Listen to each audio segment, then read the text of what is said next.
नमस्कार। ग्लोबोली चैनल में मैं एस्ट्रोलॉजर सचिन रणदिवे आपका स्वागत करता हूँ। पिछले दो भागों में हमने कुंडली के भावों के बारे में जाना, उनके नाम और उनके प्रकार देखे। आज हम कालपुरुष कुंडली और लग्न कुंडली के बारे में जानेंगे।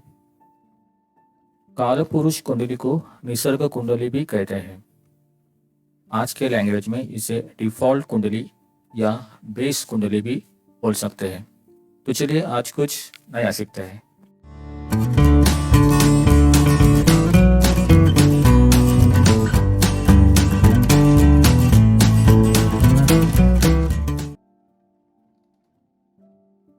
ओम श्री सद्गुरुवे नमः।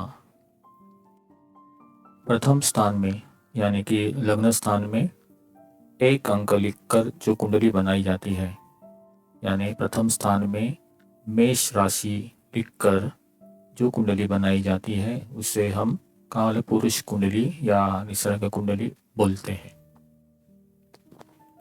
स्क्रीन पे देखिए, यहाँ पे आपको ये जो प्रथम स्थान है यहाँ पे एक अंक लिखा हुआ है।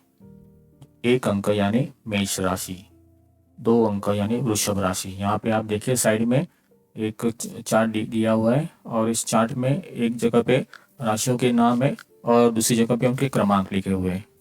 ये क्रमांक राशि के क्रमांक हैं, यानी मेष राशि यानी पहला क्रमांक, वृषभ राशि यानी दूसरा क्रमांक, मिथुन यानी तीसरा, कर्क यानी चौथा, सिंह यानी पांचवा, कन्या यानी छठा, तुला 7 नंबर की राशि है, वृश्चिक 8 नंबर की राशि है, दोनों 9 नंबर की राशि है, मकर का नंबर 10 है, कुंभ का नंबर 11 है और मीन राशि का नंबर 12 है।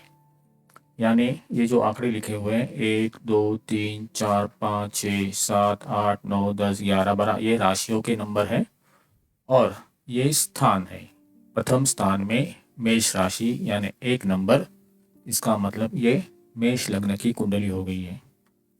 इसी कुंडली को हम कालपुरुष कुंडली बोलते हैं। इसे हम डिफॉल्ट कुंडली या बेस कुंडली भी बोल सकते हैं, क्योंकि ये बेसिक कुंडली है। इसके आधार पे ही सब ग्रहों के योग होते हैं और हर वक्त इसी कुंडली का आधार लेके हमें प्रेडिक्शन करना होता है। ग्रह और राशियों का प्रभाव शरीर के किस अंग में पड़ता है, ये समझने के लिए कालपुरुष कुंडली की कल्पना की गई है। जैसे आप स्क्रीन पे देख सकते हैं, मेष राशि के सामने मस्तक लिखा हुआ है, यानी मेष राशि का प्रभाव मस्तक पे होता है, या फिर ऐसे बोल सकते हैं कि मेष राशि मस्तक इंडिकेट करती है, मस्तक दर्शाती है। वृषभ राशि गर्दन, मिथुन राशि हाथ, कर्क राशि छाती, सिंह राशि उदर, कन्या राशि कमर, तुला राशि बस्ती, वृश्चिक राशि गुप्तांग, धनु जंघा, मकर घुटने, कुंभ राशि पिंडलियां और मीन राशि पैर को इंडिकेट करती है। इन राशि के नंबर और इनके स्वामी ग्रह यहाँ पे दिए हुए हैं। मेष राशि का नंबर 1 है, उसका स्वामी ग्रह बाजू में लिखा हुआ है। मेष का स्वामी मंगल है, वृषभ राशि का स्वामी शुक्र है, मिथुन राशि का स्वामी बुध, कर्क राशि का स्वामी चंद्र, सिंह राशि का स्वामी सूर्य, कन्या राशि का स्वामी बुध, तुला राशि का स्वामी शुक्र, वृश्चिक राशि का स्वामी मंगल, धनु राशि का स्वामी गुरु, मकर राशि का स्वामी शनि है, कुंभ राशि का स्वामी भी शनि है और मीन राशि का स्वामी गुरु है। राशियों के नंबर, उनके स्वामी और वो राशि कालपुरुष का कौन सा अंग इंडिकेट करती है, ये आपको पता होना चाहिए। इसके बिना आप कोई भी कुंडली का प्रेडिक्शन नहीं कर सकते। तो ये सबसे महत्वपूर्ण बातें हैं। इसका उपयोग कैसे करना है यह हम जैसे विषय आगे आएगा हम बता देंगे। जैसे राशियों से कालपुरुष के अंगों का निर्देश होता है, वैसे ही ग्रहों से काल पुरुष के कुछ विशेष कारकत्व का ज्ञान होता है। आप सामने स्क्रीन पे देखिए, सूर्य के सामने लिखा है आत्मा, यानी सूर्य काल पुरुष कुंडली में आत्मा का कारक है। चंद्र मन का कारक है। मंगल पराक्रम का कारक है। बुध वाणी का कारक है। गुरु ज्ञान का कारक है। शुक्र काम का कारक है। शनि दुख का कारक है। राहु आसक्ति का कारक है। केतु मोक्ष और विरक्ति का कारक है।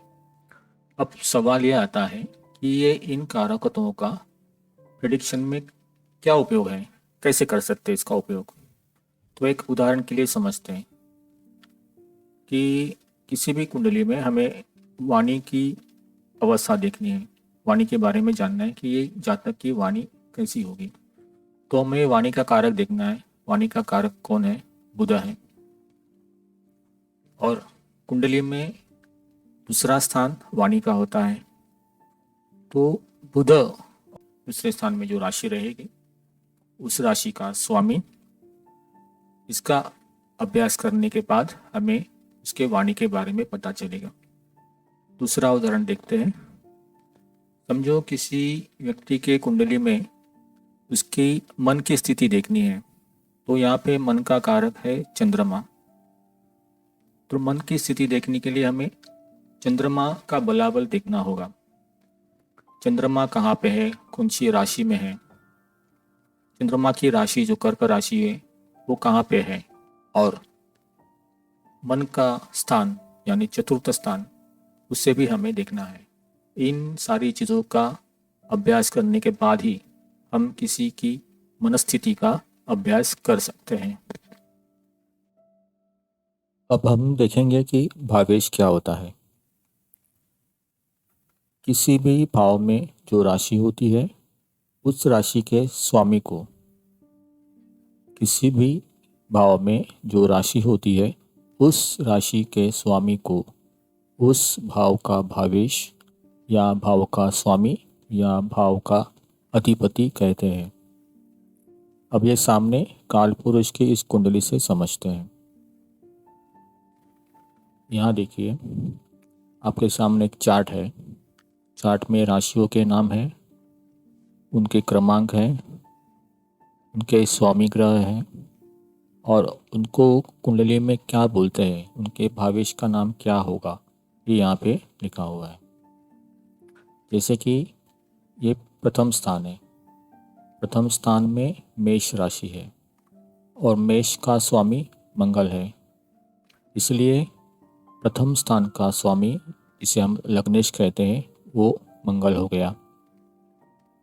वैसे ही ये दूसरा स्थान है। दूसरे स्थान में वृषभ राशि है। वृषभ राशि का स्वामी शुक्र है, इसलिए धनेश यानी दूसरे स्थान का स्वामी शुक्र हो गया। तीसरे स्थान में मिथुन राशि है और उसका स्वामी बुध है, इसलिए तृतीयेश बुध हो गया। चौथे स्थान में कर्क राशि है और उसका स्वामी चंद्र है, इसलिए चतुर्थेश और सुखेश चंद्र हो गया। पंचम स्थान में सिंह राशि है, उसका स्वामी सूर्य है, इसलिए पंचमेश सूर्य हो गया।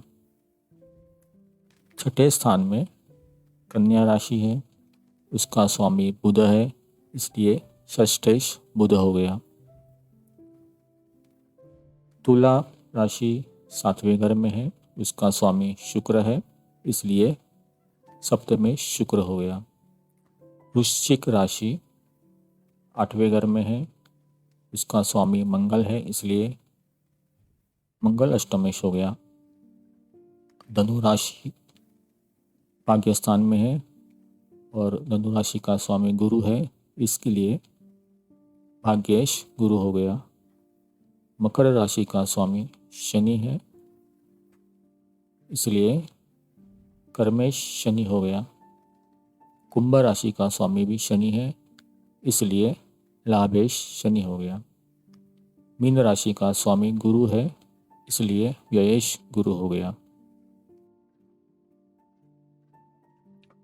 कुंडली के दो महत्वपूर्ण प्रकार होते हैं, एक जन्मांगम या जन्म लग्न कुंडली और दूसरी राश्यांगम या राशि कुंडली। तो अभी देखते हैं जन्म लग्न कुंडली क्या है। जन्म के समय पूर्व क्षितिज में जो राशि उदय होती है उसे प्रथम स्थान में लिखकर जो कुंडली बनाई जाती है उसे लग्न कुंडली कहते हैं। और जन्म समय चंद्र जिस राशि में होता है उसे प्रथम स्थान में या लग्न स्थान में लिखकर जो कुंडली बनाई जाती है उसे चंद्र कुंडली या राशि कुंडली या राश्यांगम कहते हैं। सामने स्क्रीन पर एक लग्न कुंडली है। इसमें देखिए लग्न स्थान यानी प्रथम स्थान में धनु राशि है। इसका मतलब ये हुआ कि जब जातक का जन्म हुआ था तब पूर्व क्षितिज में धनु राशि का उदय हुआ था। आम तौर पर जिसे हम कुंडली बोलते हैं वो लग्न कुंडली होती है। लग्न कुंडली और चंद्र कुंडली से ही ज़्यादातर प्रेडिक्शन दिया जाता है। इस लग्न कुंडली के लिए हमें एक सॉफ्टवेयर की ज़रूरत होती है जो आजकल बाज़ार में फ्री मिलता है।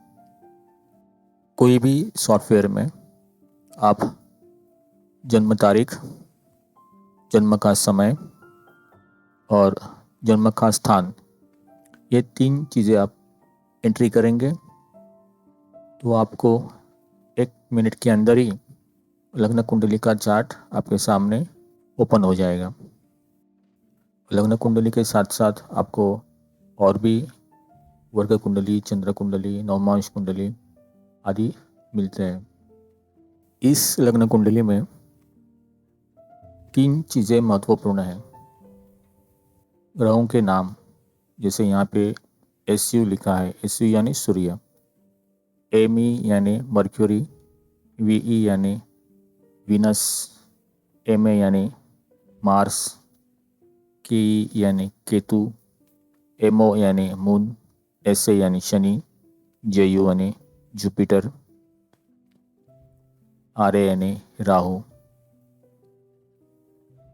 और यहाँ पे आपको राशियों के नंबर मिलेंगे, जैसे कि ये 9 नंबर की धनु राशि है, फिर ये 10 नंबर की मकर, कुंभ, मीन, मेष, वृषभ, मिथुन, कर्क, सिंह, कन्या, तुला और वृश्चिक। सॉफ्टवेयर अनेक प्रकार के होते हैं, तो आपको अलग अलग टाइप की कुंडलियाँ वहाँ पे आपको मिलती है। कोई की कुंडली में यहाँ पे ग्रहों के डिग्रीज लिखे हुए होते हैं। जातक का ज़्यादातर प्रेडिक्शन लग्न कुंडली से ही होता है।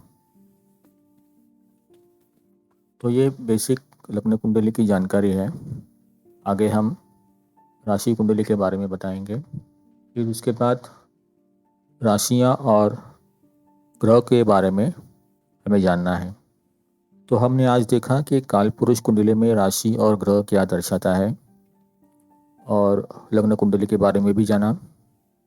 आगे हम ग्रहों के और राशियों की जानकारी देंगे। अगर सरल भाषा में ज्योतिष के बारे में जानना है तो ये चैनल सब्सक्राइब करें। तब तक जय श्री कृष्ण।